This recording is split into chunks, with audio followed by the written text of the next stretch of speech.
السلام علیکم۔ میں ہوں آصف فرخی اور میری تحریروں کا سلسلہ تالہ بندی کا روزنامچہ جاری ہے۔ اس عنوان کے تحت جو تحریر میں آج پیش کر رہا ہوں اس کا نام ہے وبا کے دنوں میں چاند اور کالا جل۔ کل 14ویں کی رات تھی۔ پورے چاند کو دیکھنے کے لیے گھر سے باہر نہیں نکلنا پڑا۔ سامنے والے مرزا صاحب کے مکان کی چھجے کے اوپر وہ آسمان میں اس طرح چمک رہا تھا کہ مجھے اپنے کمرے سے دکھائی دینے لگا۔ آج یہ مغرب کے وقت نکل آیا اور رات کو تب تک اسی جگہ چمکتا رہے گا جس وقت آج کل محلے کے لڑکوں نے اذان دینے کا وقت مقرر کیا ہوا ہے۔ رات کا گہرا سناٹا چھا جانے سے پہلے اذان کی آواز گونجنے لگتی ہے اور میں ہر بار چونک اٹھتا ہوں۔ اس وقت اذان کیسی؟ آج چونکنے سے پہلے چاند دکھائی دے گیا۔ یہ گلابی رنگ لیے ہوئے نہیں بلکہ سرخی مائل نیلگوں اور ایک طرف سے سرمئی بادلوں سے لپٹا ہوا۔ یہ سپر مون ہے۔ میں نے اپنے آپ کو یاد دلایا کہ صبح اخبار میں کورونا کی پھیلتی وبا کے علاوہ بھی کوئی اور خبر پڑھی تھی۔ یہ سپر مون ہے اور بلو مون۔ اخبار میں یہ تفصیلات بھی میں نے ذہن نشین کر لی تھی اخبار سے پڑھ کر۔ اس کو کیا نام دوں؟ نیلا چاند یا مہا چاند؟ ماہرین فلکیات اپنی بات کہہ رہے ہیں۔ ادھر نجومی کا انتباہ بھی آ گیا کہ ایسے پچھلے کسی موقع پر انہوں نے کہا تھا اس طرح کے چاند سے قدرتی آفات کا خطرہ بڑھ جاتا ہے۔ کیا یہ کورونا وائرس بھی اسی فہرست میں آئے گا؟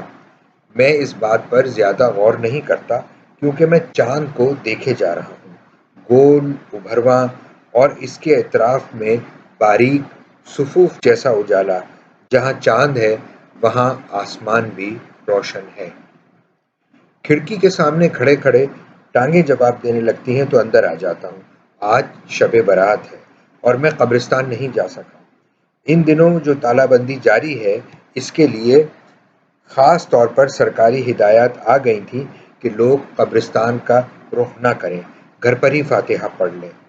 اس کے ساتھ ساتھ ایسٹر کے اجتماعات پر بھی پابندی لگا دی گئی ہے اور ٹیلی ویژن کی خبروں میں بتا دیا گیا ہے کہ قبرستانوں میں روشنی کا انتظام نہیں ہوگا اور پولیس کا پہرا سخت ہوگا۔ مجھے یقین ہے کہ کراچی کے بے فکرے دیواریں پھلانگ کر قبرستان کے اندر داخل ہو جائیں گے۔ خدا معلوم اس معاملے میں اتنی بے توجہی کیوں ہے۔ شام کے وقت عصر سے تھوڑا پہلے میں نے حلوے کی ایک پلیٹ پر فاتحہ دے دی تھی، دعا مانگ لی مگر حلوہ نہ چکھا۔ خون میں شکر کی مقدار بھی تو بڑھ رہی ہے۔ دن بھر کچھ نہ کرنے سے تھک ہار کر میں بستر پر لیٹ گیا۔ تب مجھے وہ کتاب یاد آئی اور میں نے اسے آج رات دوبارہ پڑھنے کا فیصلہ کیا، تبرک کے طور پر، دنیا سے چلے جانے والوں کی یاد کے طور پر۔ شانی کا ناول کالا جل۔ مجھے کالا جل یاد آیا اور میں نے پڑھنا شروع کیا جیسے کوئی قدیم رسم ادا کرنے جا رہا ہوں۔ شب برات کی تقدس بھری رات، مردوں کا احترام اور زندوں کی حفاظت کی دعا سے عبارت اس موقع پر پڑھنے کے لیے عین مناسب۔ دیر گئی یہ کتاب بستر پر لیٹے لیٹے پڑھتا رہا۔ چاند ڈوب گیا اور رات کے آثار چھٹنے لگے، تب کہیں جا کر آنکھ جھپکی۔ کچی نیند میں بھی وہی منظر آنکھوں میں گھومتے رہے۔ شانی کے نام سے لگتا ہے کوئی ساڑی لپیٹے ہندوستانی مہیلا ہوں گی، مگر اصل میں ان کا نام گلشیر خان تھا۔ شانی قلمی نام تھا۔ بھوپال سے تعلق رکھنے والے یہ ادیب ہندی کے جدید افسانہ و ناول نگاروں میں اہمیت رکھتے تھے۔ ان کا ناول کالا جل شائع ہوا اور ممتاز معاصر ادیب راجندر یادو نے اس کے تعارف میں لکھا کہ اپنی زبان، انداز بیان اور نکتہ آفرینیوں میں مجموعی طور پر کلاسیکی ناول نگاری کے تیور لیے کالا جل آزادی کے بعد چند بہترین ناولوں میں سے ایک ہے، اور یہ کہ وہ اس کا مقابلہ بے جھجک کسی اور ہندوستانی ناول سے کر سکتے ہیں۔ یہ تعارف حیدر جعفری سید کے ترجمے میں شامل ہے جو مکتبہ شعر و حکمت حیدرآباد دکن نام کے جریدے میں شائع ہوا، جس کے مدیران شہریار اور مغنی تبسم تھے۔ مجھے ان صفحات میں پڑھ کر اتنا پسند آیا کہ پھر پاکستان سے اپنے قائم کردہ ادارے شہرزاد سے شائع کیا۔ یہ 2004 کی بات ہے۔ ناشروں کی زبان میں یہ ترجمہ زیادہ اٹھا نہیں اور کم لوگوں تک پہنچ پایا، مگر جن لوگوں نے پڑھا ان میں سے 2 کی تعریف مجھے آج بھی یاد ہے۔ سب سے پہلے انتظار صاحب نے پڑھا۔ انہوں نے خاص طور پر اس انداز کو سراہا کہ شب برات کی فاتحہ کے ذریعے سے کرداروں کو سامنے لایا جا رہا ہے۔ خالدہ حسین نے مجھ سے کہا کہ بڑے مارکے کی کتاب ہے، اور ان کی اجازت سے یہ جملہ کتاب کے اشتہار میں شامل کر لیا جو دنیا زاد میں اشتہار شائع ہوا تھا۔ حیدر جعفری سید کے کئی ایک ترجمے مجھے شائع کرنے کا موقع ملا، مگر اس ناول کی وجہ سے وہ دل میں گھر کر گئے، اور ان کی بدولت شانی بھی۔ شانی کی ایک آدھ کہانی کسی نہ کسی ادبی رسالے میں پڑھ کی تھی اور اچھی بھی لگی۔ کہانیوں سے پتہ چلتا تھا کہ بھوپال میں رہتے ہیں اور وہاں کی زندگی بڑی خوبی کے ساتھ اپنا موضوع بناتے ہیں، وہاں کی زندگی کو۔ اس طرح کچھ عرصے کے بعد منظور احتشام کا نام میں نے سنا، اور پھر ان کا ناول سوکھا برگد پڑھنے کو ملا۔ لیکن زیادہ متاثر کیا ان کے ناول داستان لاپتہ نے، جو میں نے انگریزی ترجمے میں پڑھا۔ اس کے دیباچی میں بھی لکھا تھا کہ منظور احتشام کی زبان بول چال کی اردو سے قریب ہے اور ان کے کردار اکثر مسلمان ہیں، مگر میرے پسند کرنے کی وجہ صرف اتنی نہیں تھی۔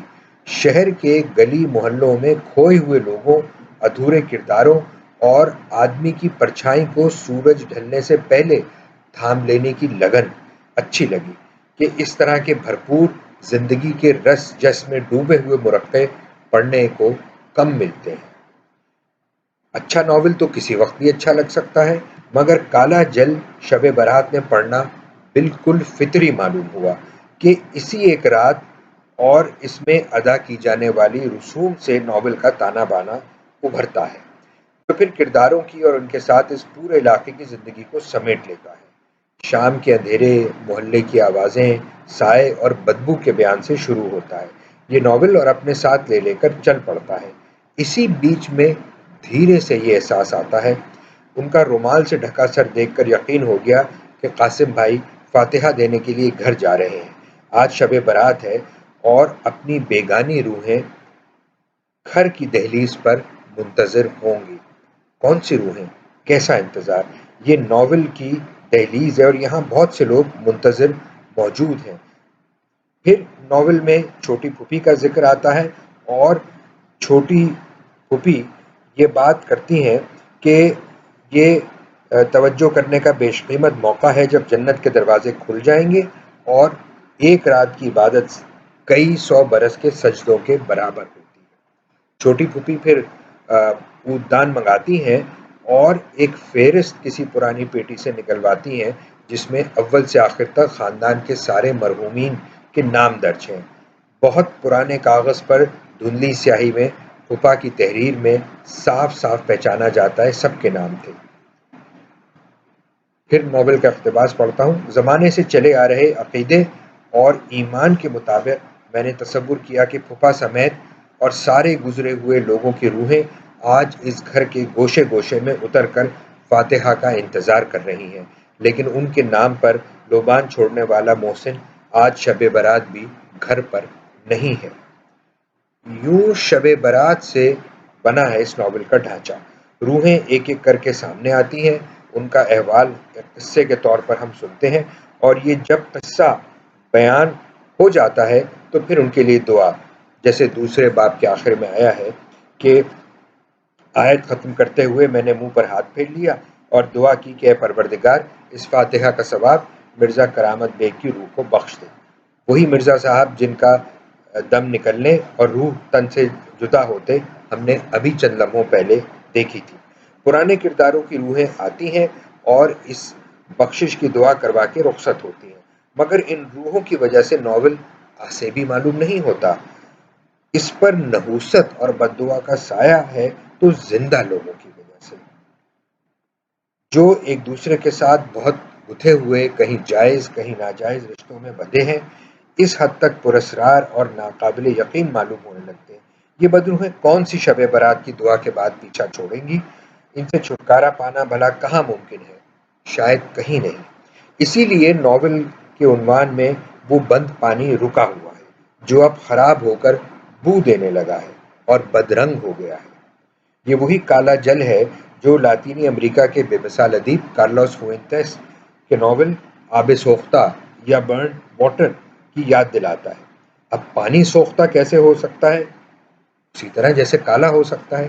ایک ناممکن سی واقعیت، اور اس کا مکمل استعارہ ہے کالا جل۔ کتاب کے تعارف میں راجندر یادو نے لکھا ہے کہ اس کا نام کالا پانی تو ہوتا تو بہتر تھا، لیکن اردو کے تعلق سے نہیں، کالا پانی کا محاورہ بن گیا ہے، اور جزائر انڈمان میں سزا کے بارے میں مولانا تھانیسری کی کتاب تاریخ عجیب المعروف کالا پانی موجود ہے۔ اسیری کی قدر تخفیف زدہ صورت میں ان دنوں تو ہم بھی ہیں کہ تالہ بندی دیکھ رہے ہیں، پورے چاند میں آدھی تالہ بندی۔ اس پر مجھے زندہ نامہ والے فیض یاد آتے ہیں، چاند کو گل کریں تو ہم جانیں، یہ چاند کسی تالے میں بند نہیں کیا جا سکتا۔